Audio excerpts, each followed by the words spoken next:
Bonjour à tous bien-aimés, bienvenue sur Vie TV pour l'émission Expérience surnaturelle.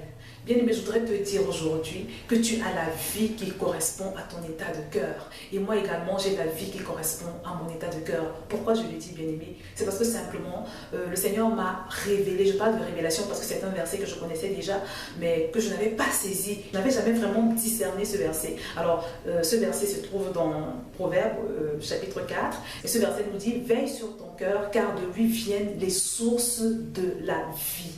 Bien aimé, comme je vous le dis, je connaissais ce verset, mais je ne l'avais jamais discerné. J'ai vraiment été illuminée au cours de cette semaine quand le Seigneur m'a parlé. J'étais en train de penser à ma nouvelle maison parce que par la grâce de Dieu, je vais bientôt déménager. Et la nouvelle maison est beaucoup plus grande, beaucoup plus aérée, plus reposante. Et je me disais à l'intérieur de moi, vraiment, je vais enfin pouvoir me reposer. Je vais enfin pouvoir avoir la paix. Et le Seigneur m'a arrêté. Il m'a dit, tu sais, Josiane, la paix dans une maison ne dépend pas tant de la maison en elle-même. Mais la paix est déterminée par l'état de cœur des personnes qui se trouvent à l'intérieur de cette maison. Parce que nos cœurs, en fait, déterminent nos attitudes. Et la paix dans un endroit, ou si vous voulez l'atmosphère dans un endroit, est en général le résultat des comportements, si vous voulez, des attitudes des personnes qui s'y trouvent. Et en général, les attitudes que les gens ont sont le résultat de ce qui se trouve à l'intérieur de leur cœur. Par exemple, toi qui me regardes, il y a quelque chose qui sort de toi. Il y a une influence. Quand tu arrives quelque part, par exemple, tu influences. Ça peut être une influence positive, tu peux être quelqu'un qui apaise, tu peux être quelqu'un qui unit les autres, tu peux être quelqu'un vraiment qui apporte la joie, la paix, la lumière partout où il va. Tu peux également être une personne malheureusement négative qui crée la zizanie entre les autres. Tu peux être une personne qui est négative, qui est toujours de mauvaise humeur, grincheuse, râleuse. Et tout ça se répercute sur les personnes qui t'entourent. Tout ça se répercute sur l'ambiance. Donc le Seigneur m'a fait comprendre qu'en réalité, ce qui fait la paix dans un endroit, ça peut être au travail, où tu es dans ton bureau, je ne sais pas, dans ton lieu de service, ça peut être dans ta classe, si tu es élève par exemple. L'atmosphère à cet endroit ne dépend pas de la beauté des lieux. Même si les couleurs sont belles, c'est vrai que de nos jours, on peut configurer un endroit de sorte que l'endroit soit reposant, on peut mettre des couleurs, on peut mettre des formes pour que cet endroit soit reposant. Mais le Seigneur m'a dit que ce qui par excellence crée la paix, ce qui fait la paix, c'est dans un endroit, c'est l'état de cœur des personnes qui s'y trouvent. D'où ce verset de Proverbe chapitre 4, verset 23 qui nous dit que nous devons garder nos cœurs, parce que de nos cœurs viennent les sources de la vie. Et c'est pour ça que j'ai intitulé cette vidéo « Tu as la vie qui correspond à ton état de cœur ». Bien, mais le cœur est tellement important. Mais qu'est-ce que garder son cœur? Garder son cœur, c'est simplement veiller à ce que notre cœur soit semblable au cœur de Dieu, à ce qu'on puisse retrouver dans notre cœur les sentiments qui habitent Dieu, ou si vous voulez, les sentiments qui sont dans le cœur de Dieu. Veillez à ce que nos pensées soient alignées sur les pensées de Dieu. Et comment ça peut se faire, bien-aimé? La première des choses, c'est d'abord commencer par prendre conscience, par accepter qu'on a besoin d'être changé, qu'il y a des choses à l'intérieur de nous qui ont besoin d'être améliorées. Accepter qu'on est imparfait. La deuxième chose, c'est de décider, prendre la ferme résolution de garder son cœur, prendre la ferme résolution de cultiver le cœur de Dieu. Troisièmement, c'est très important d'identifier toutes ces choses dans ton cœur qui t'exposent à devenir une personne négative, à devenir une personne qui exerce une mauvaise influence dans l'endroit où elle se trouve, à devenir une personne qui altère l'atmosphère du lieu où elle se retrouve avec les autres.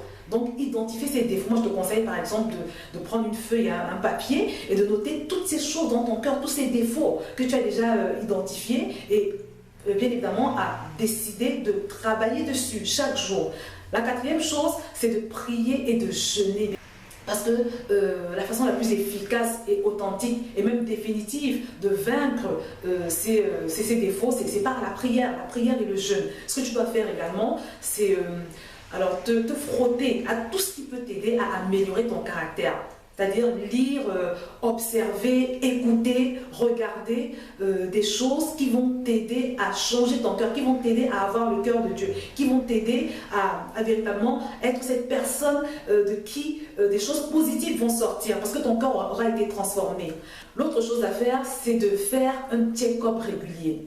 J'ai décidé de le faire personnellement. Tous les soirs, par exemple, je fais une sorte de point de ce que j'ai amélioré, ce que j'ai fait mieux que les autres fois ou ce que j'ai fait moins bien que les autres fois. Je fais une sorte de point.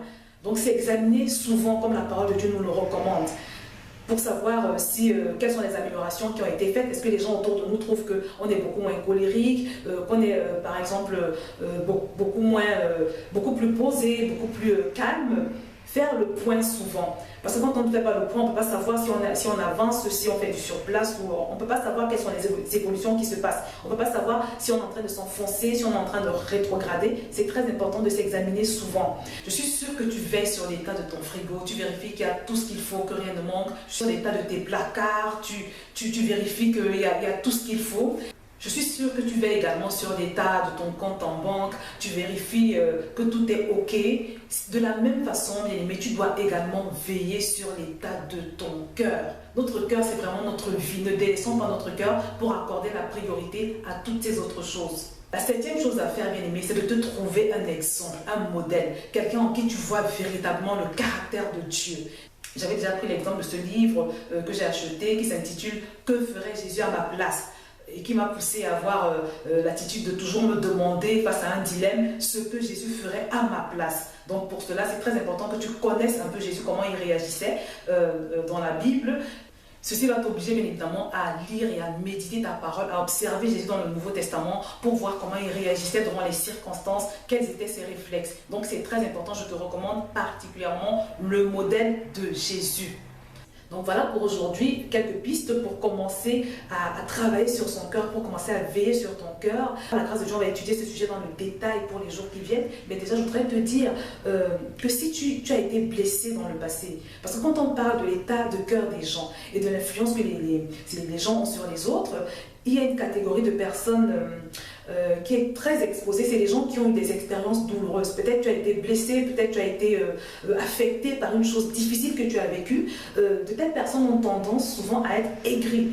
Elles traînent des blessures à l'intérieur d'elles et elles ont besoin de guérison. Donc toi, déjà, si tu as eu une expérience douloureuse, sache qu'il y a de fortes chances que même sans le savoir, tu sois une personne, malheureusement, qui exerce une mauvaise influence sur les autres. Parce qu'en général, quand on a vécu des expériences difficiles, on est un peu aigri, on fait du mal aux autres, parce qu'on a cette rage à l'intérieur de nous. Le fait de faire du mal aux autres n'est qu'une façon d'exprimer la douleur qu'on garde à l'intérieur de nous. Donc vraiment, si tu es dans le cas, je te conseille de véritablement travailler de façon encore plus particulière. Donc comme je l'ai dit, par la grâce de Dieu, on va étudier ce sujet en détail, parce que véritablement, de nos cœurs viennent les sources de la vie, comme la parole de Dieu nous le dit. Pour aujourd'hui, je vais m'arrêter là et je compte sur toi pour mettre en pratique les conseils que je t'ai donnés. Cette liste n'est pas exhaustive, mais déjà, commence à travailler là-dessus. Moi également, j'ai pris l'engagement de travailler sur mon cœur. Je vais m'arrêter là et je te dis à très bientôt sur VTV.